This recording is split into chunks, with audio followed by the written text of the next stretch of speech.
Welcome to the Language and Literacy Collective podcast, where we share tips and strategies to support language development and encourage a love of literacy in all children. This podcast is hosted by two sisters who share a passion for all things language and literacy. I'm Liz, a speech therapist and behavior analyst. And I'm Stephanie, a literacy specialist and former classroom teacher. Our goal is to make literacy inclusive and accessible to all by equipping parents and teachers with the tools necessary to best support their kiddos. Now let's get started with today's episode.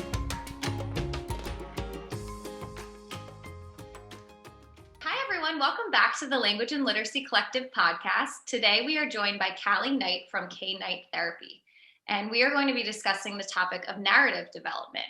And I found Kallie through Instagram, and I attended one of her Instagram lives on the topic of narrative development, and I was so impressed with all of her knowledge and how passionate she was about the topic. So I was like, this is a perfect excuse to get her to come on and ask her a million questions about narrative development so I can learn more. And I know that she's going to have a lot to say on the topic. So we're super excited to have her. So hi, Kallie, welcome. Hi, thanks for having me. So we usually start off by asking our guests to tell us a little bit about themselves and where they or how they got to where they are today. Okay, well, maybe I'll go backwards. I'm currently a school-based speech-language pathologist. I serve children from about preschool age 3, 4 to 6th grade. I did my undergraduate and graduate degrees in communication disorders at Brigham Young University. While I was there as both a graduate and undergraduate student, I worked with Dr. Doug Peterson and then subsequently Trina Spencer, who are the narrative gurus. If y'all know anything about narratives, they are the gurus and the go-to people. So between their mentorship, their research, their passion, in combination with my self-study and experience, I am sold on narratives. So that's how I got to be a narrative geek. Awesome. Yeah, I think that they were actually, they joined that live with you, and you were like almost like facilitating the discussion. So that was really cool to learn from them as well.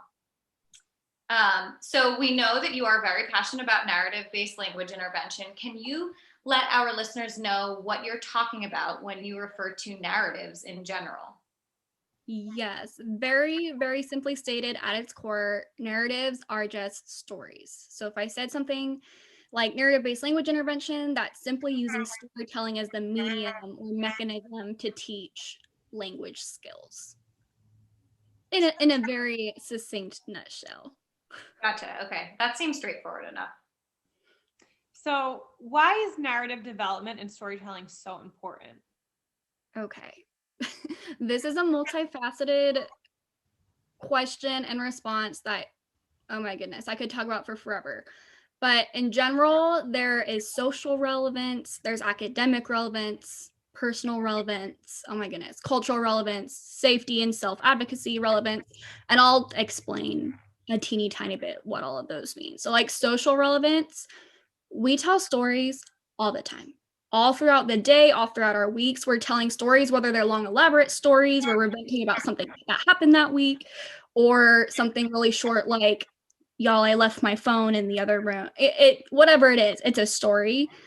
I mean, even think about the last time you talked to your friend on the phone, or I was going to say go to lunch, but with COVID, you're not probably going to lunch with your friends very often anymore. But when you did, you banter back and forth and you share stories. And so there's this social relevance. We connect with one another by sharing stories and sharing experiences.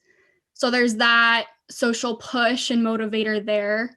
There's academic relevance. So these stories or these narratives require a certain level of language complexity and abstractness. And that is 100% necessary for school, because if you're an educator, you probably know, whether it's the Common Core state standards or whatever your state's equivalent is, there is narrative type language requirements or expectations, whether that's for retelling a story or generating your own story. This is something that kids need to be able to do in school. So there's that academic relevance. It's personally relevant. I shouldn't say all people, but in general, we like to talk about ourselves. We like to tell about the cool things that happened, the horrible things that happened, right? Like we've all got stories. And so we get attention for doing that, whether not like it's always a spotlight, but we get that attention, that connection. Oh my goodness, I'm out of order. Cultural relevance. Cultural relevance, everyone. Despite what culture you're in, you tell stories. They may not look the same, they may not be sequenced the same, but everyone tells stories. And so, as a speech language pathologist, this is great for working with students who are culturally and linguistically diverse. It's a great way to kind of even the playing field and work with everyone. And then my last big point for why it's important is safety and self-advocacy. Regardless of what it is, if something bad ever happened, I'd want either my child or my friend, whoever it is, to be able to recount whatever happened or an experience with enough detail and clarity that they could get help. Absolutely. Granted, when you're 3 or whatever, that may not be a lot, but it could be enough to get help. Yeah, those are like really great points. I feel like, coming from the world of special education as we do, Kallie and I do, like, we can see the need for those narrative skills in a lot of different areas, but also with typically developing children as well. Like, it's how we navigate our world, it's how we communicate with others, and the impact of not developing those skills. It really, you're not able to have meaningful interactions with the people around you. So I think you touched on it was cultural relevance, academic, personal, safety, and social. Yeah, so super, super important. I think even as an SLP though, and this is one of the reasons that I like really loved your Instagram live. I know I like fangirled after. I was like, oh my gosh, I'm gonna message her and tell her how obsessed I am.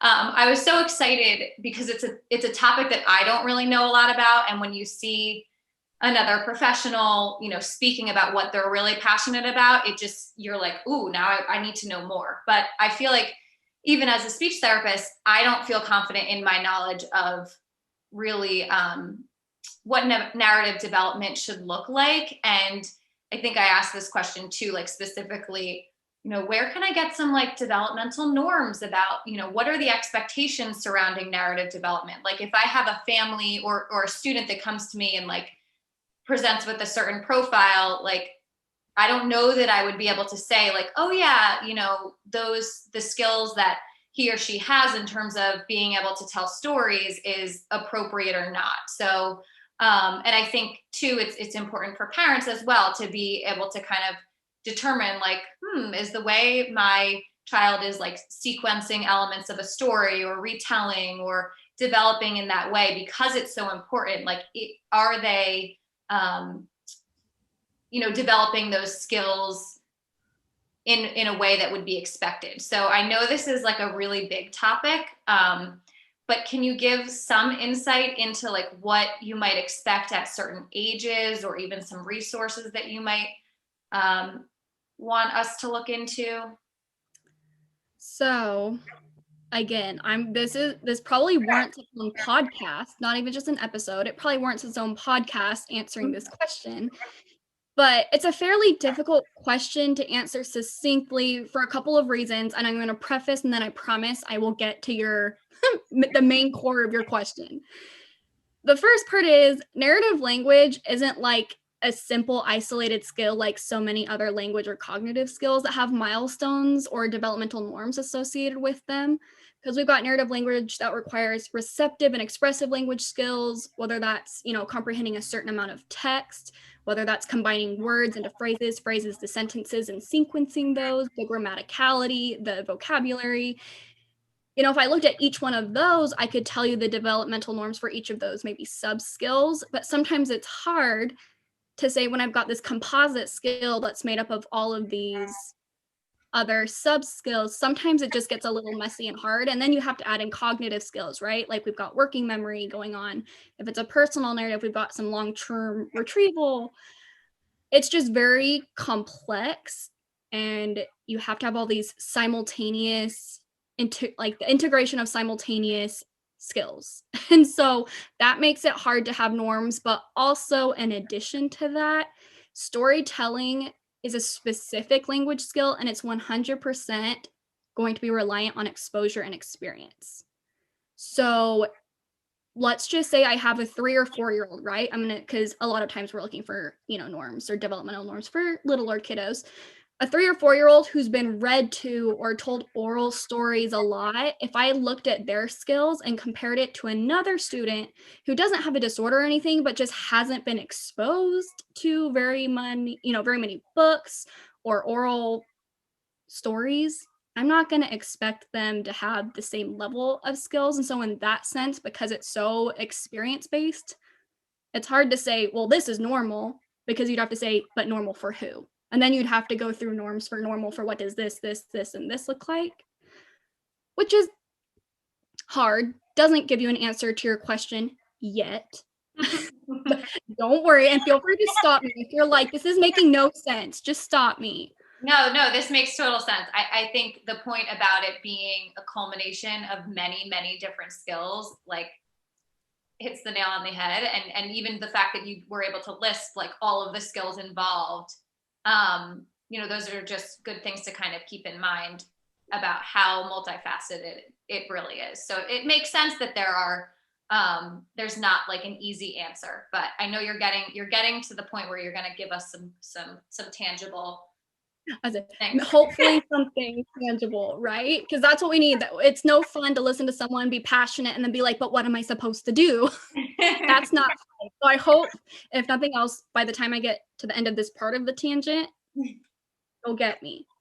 But I'm going to use a slight analogy that I might use as we answer a couple other questions. And it has to do with what we just talked about with using that composite language skill. It's like building a birdhouse, right? If you were to come ask me, just humor me for a second. If you were to say, what is developmentally appropriate? What age should my kid be able to build a birdhouse? You'd probably be like, that's a great question. I don't know. Well, to build a birdhouse, you have all these sub skills, right? Like you have to be able to use like a hammer and nail or a screwdriver. And a kid might be able to watch his dad do that and learn how to use a hammer and nail and use a screwdriver. But if they never watched their parent or are never taught how to use those all together to make a birdhouse, they might make something that resembles a birdhouse, but not really. But if you want them to really make a birdhouse, you got to teach them how to use those skills. So given all of that information, I want to say there are milestone data that are on the internet. You can look those up. They'll say something along the lines of like at age 2 or 3, kids can start sequencing phrases and sentences to make a story that maybe is unrelated, but there's bits and pieces everywhere. They'll say by about 4, you can start telling a cohesive story. Or I should say a more cohesive story with maybe a character and a main topic and a setting, that they often like don't have this ending or resolution.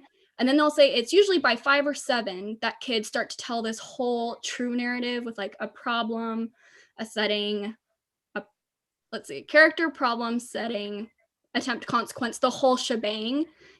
But what's really interesting is the current research contradicts what those norms say.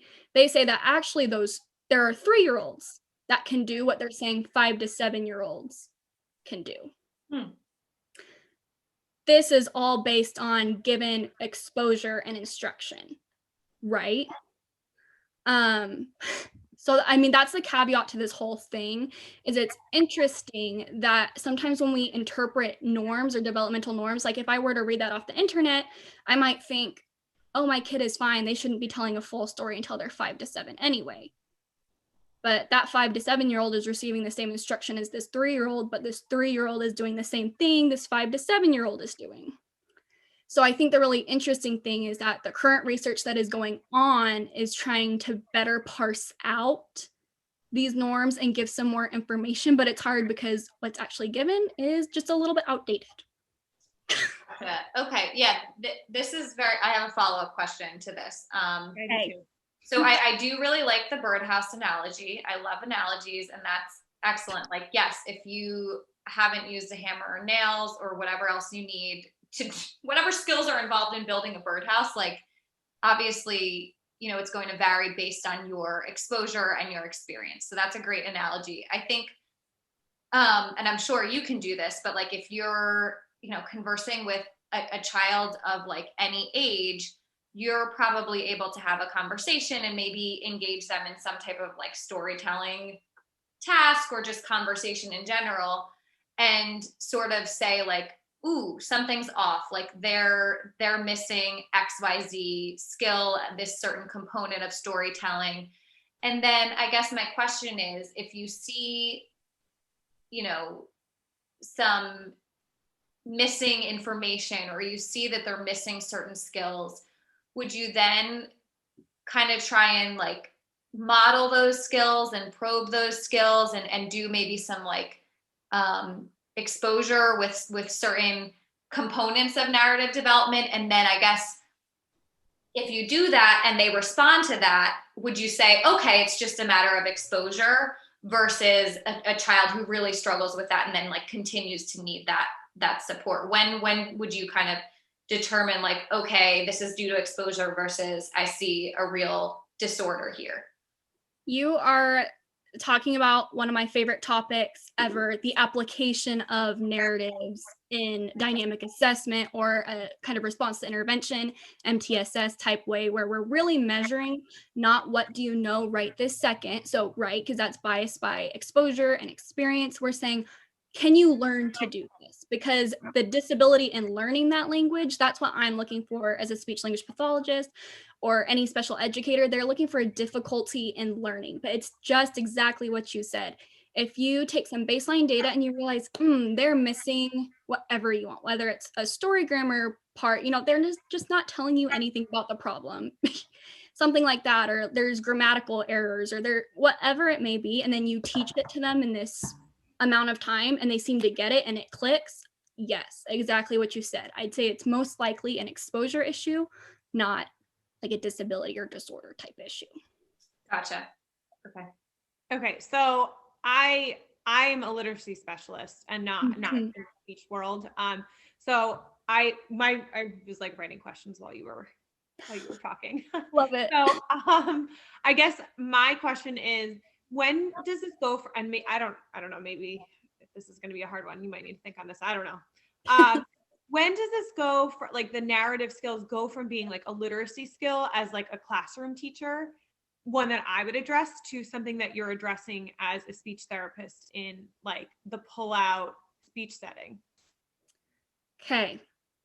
I don't know if you want me to clarify that at all or not, but how about I try responding, and if you're like, that is not what I'm going for, Kallie, please redirect me, because that happens. So the first thing that I probably, there are two things that come to mind. The first thing is, right, as a teacher, you're probably looking at a standard, whatever your state uses, that standard. Are they meeting a certain expectation, or are they on a certain trajectory to meet that expectation? If that is like the only like standard that this kid is not meeting, and there are other, at least for me, a speech language pathologist, language related skills that they're able to use, and they're just having a little bit of a difficulty with narratives. I mean, I don't know how your school system works. For mine, you could potentially do a referral to an MTSS or RTI program, give them those tier 2 interventions, see how they respond, kind of like Liz was saying, because if they respond to the instruction and they're doing better, then you can give them those tier 2 instructions that are, just small group, more individualized, but not sped. And then, put them back in gen ed as soon as they don't need, or I guess they're always in gen ed, but put them back just in those tier 1 classroom type instruction settings. That's my first response. If they didn't do well in that RTI or tier 2 small group intervention, I might refer, make a sped referral. Mm-hmm. And then a speech language pathologist could do a more in-depth analysis. Oh my goodness, now I'm losing the second thing that I was going to say. I think that makes sense though. Like, when you're talking about delineating and, challenges related to exposure versus, a language disorder, with the whole dynamic assessment piece, I mean, I can see that it's possible that a classroom teacher may not have the complete background needed to do kind of that dynamic assessment. And maybe that would come from those like tier 2 supports, and they can kind of make those judgments as to whether or not, their little intervention is effective and the child is gaining those skills versus, okay, this is something that needs, more further support and further assessment. Exactly. That's, I don't know if that answers the question, but that in theory is how it should work. Is before, just because they're not doing well with a certain standard doesn't always warrant a straight SPED referral, right? We don't want to make a SPED referral for every little thing, but that's hopefully where a good RTI type program is. I guess my other thing that I would say, and this is from the perspective of a speech language pathologist, is I often am not going to qualify a student solely because they have fine language skills until I get to narrative language, or for whatever reason, they just are not good at this. Usually there's a more core skill deficit, like the abstractness of the language or an ability to either comprehend or use certain complexity or syntactic complexities. And then I'm using a narrative based approach because I don't write my goal like they're going to read a narrative or they're going to tell a narrative. I'm saying that we're going to work on the syntactic structure, but I'm embedding it into the context of a narrative that's academically relevant and motivating. So that, I guess, would be my other thing, is if you see your students struggling with more core deficits, they're probably going to struggle among lots of different standards, not just like a narrative type standard. That makes sense. That makes sense. You would because narrative development is so multifaceted and complex, like it would be rare to kind of see a child that just has trouble formulating a story without any other language challenges. Not saying it maybe couldn't happen, but I would say it's highly unlikely. So what does narrative intervention look like in the speech classroom? I know you said you're embedding it in with other skills, but what if you're working with a child and you're targeting narrative skills, what might a session look like? So usually what I start with most kids, and I don't know that I said this at the beginning, so I'm going to make a brief preface. When we're looking at narrative, there are subgroups. So you can do a retell, which is retelling a probe story. That's a thing that they do in school, right? It's to probe comprehension. But then we also have narratives that are generative. So we're generating a narrative, which could be personal or it could be fictional. But there are those two separate things. I start with a retell because it helps teach my kids a structure. So I will tell them a story that's been kind of pre-constructed by me, or I've chosen a good story that has a certain story structure. For example, there's a character setting a problem, attempt, an emotion associated with the whole thing, and then an ending. And so I tell them the story, and then I say, okay, and okay, I should back up. I also have visuals. So I've got pictures of the story, and then I have what I call story grammar icons. Lots of people use them. It's like a picture of a character and a picture of a setting, and it just helps to create this meta awareness of there's a lot of different pieces that go into a story. I have the kids take turns retelling the story with both visual and story grammar supports. And you're going to have to stop them. They're going to miss a lot of stuff because this is a hard skill for them, but you just support them. I need you to tell me who you're talking about, if they forget the character, because I'm confused. Who are you talking about? Sometimes they don't even have this meta awareness that if I don't say a character's name, you're going to be confused. So you help them go through like that. And then I'll say, okay, let's level up and then take away the pictures. So we're systematically decreasing support. So now they just have these story grammar icons. They retell the story and I'm supporting them to tell all these different parts, and then I take away all of the visual supports and say, okay, now you do it by yourself. I'll help you as you need it. That's how I construct this foundation, because they're learning this cognitive schema, right? It's almost like they're learning a graphic organizer in their head that they can use when they go back to class. That doesn't have to be on paper necessarily, but they can have it in their head and apply it to whatever story they want. That is just an example. They could look a million ways, but that's kind of an example of what it looks like in my room. Cool.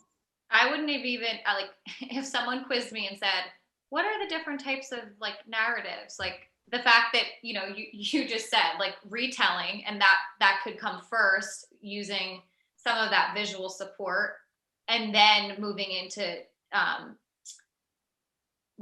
generative, you said? Yeah, generation, whatever. Yeah.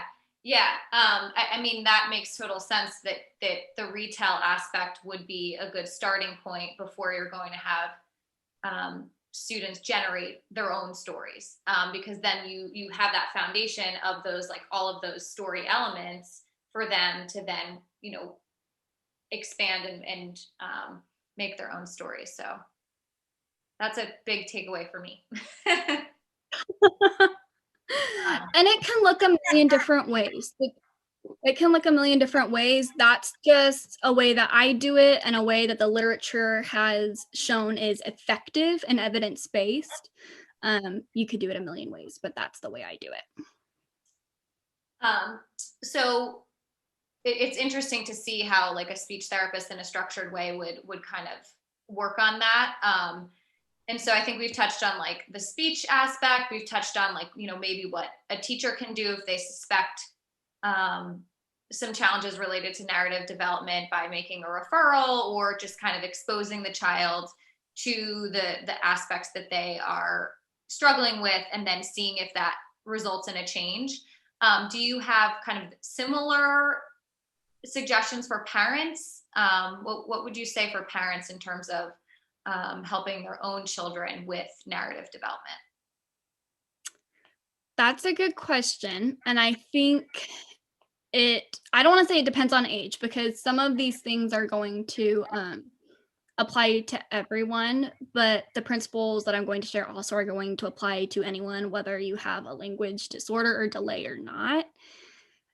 The thing that I always tell parents, and it's never too late, I always say, as soon as you can, start giving your child that experience and exposure to storytelling, whether you're telling them stories, whether you're driving and you're talking about, you know, what happened in the day, whether you're reading a story. All of those exposures from a young age are going to help give them that exposure or that model to what you ultimately want them to do. If you've never done that with your child, or do it very rarely, there's a good chance they're not going to do it. And a lot of parents will come and tell me, well, my kid's 7 or 8 now and is struggling with, you know, this stuff in school. I'm sorry, like that you can't go back, but it's okay. Believe it or not, you can still do things like that with your kids when they come home. Truth is, if you ask your kid what happened at school, they're probably going to say nothing, because that is a very kid thing to do. Try getting involved in your child's life and finding something that's maybe not what did you do at school to ask about, or ask an emotion related question like, did something happen today that made you mad or happy, or something like that, because we remember our stories because they evoke an emotion. So that's something I often tell parents, you know, and sometimes your kid is going to say no. They're going to say, I don't want to talk to you.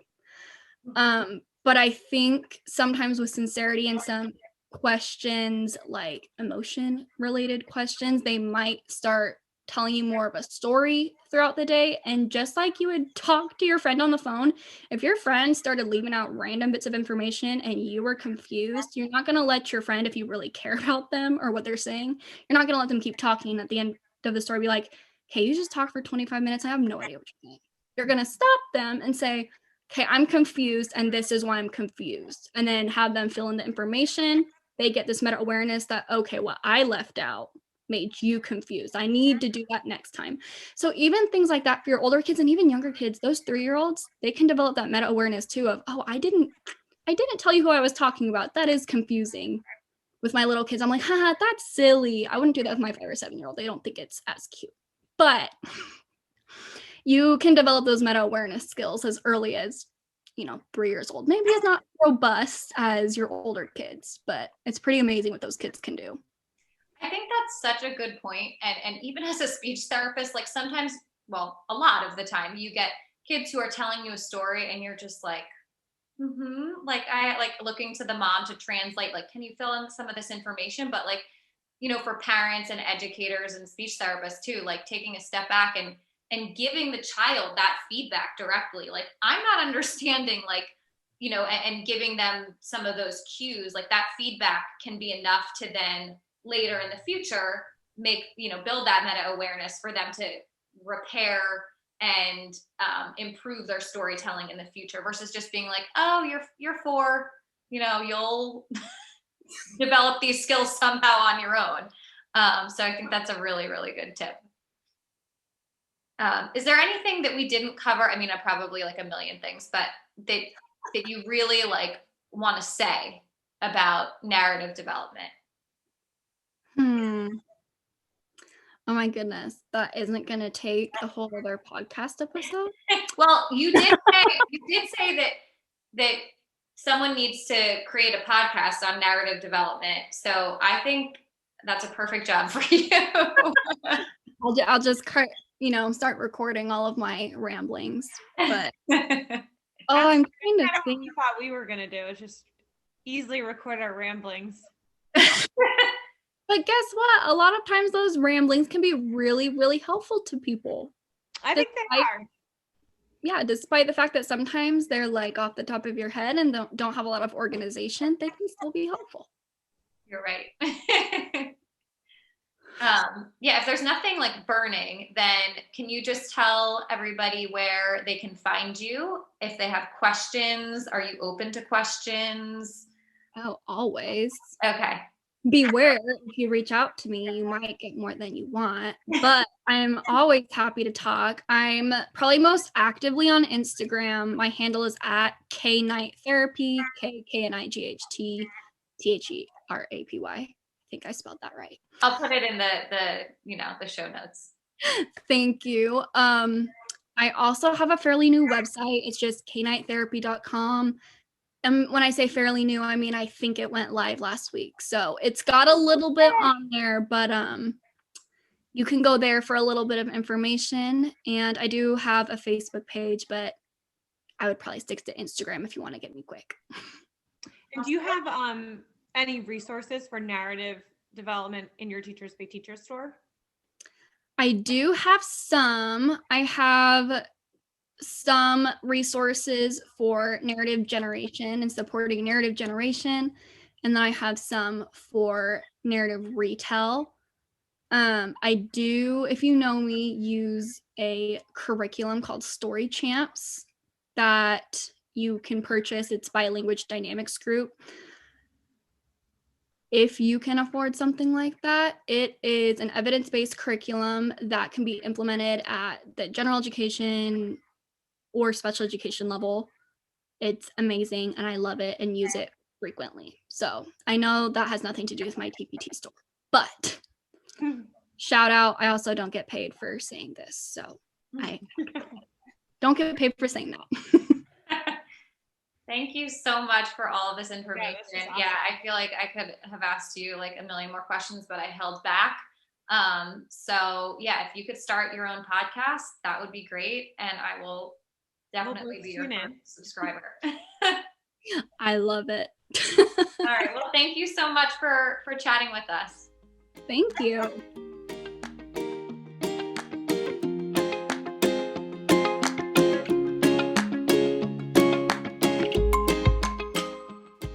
Thank you so much for listening to the Language and Literacy Collective podcast. We would love it if you would leave us a rating and review and visit us on Instagram at Language and Literacy Collective. See you next time.